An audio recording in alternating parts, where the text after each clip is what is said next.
त्यांनी बोलत असताना आमच्यामधला अंतरपाठ आज दूर झाला असं म्हटलं. अंतरपाठ हे साधारण नवरा आणि नवरीमध्ये दूर होतो.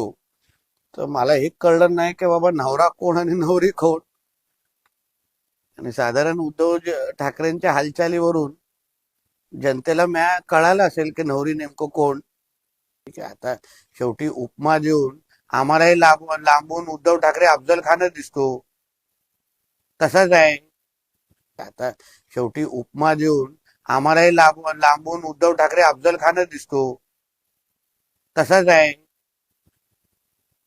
आम्हालाही लांबून उद्धव ठाकरे अफजल खानच दिसतो तसाच आहे.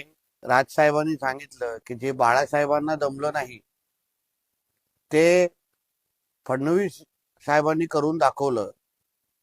म्हणजे अप्रत्यक्ष पद्धतीने बाळासाहेबांचा आशीर्वाद हा फडणवीस साहेबांच्या डोक्यावर आहे. कारण का ठाकरे कुटुंबाला एकत्र आणण्याचं काम हे आदरणीय फडणवीस साहेबांनी केलेलं आहे. आणि म्हणून अकेला देवेंद्र फडणवीस क्या करेगा याचं चांगलंच उत्तर सगळ्यांना मिळालं असेल.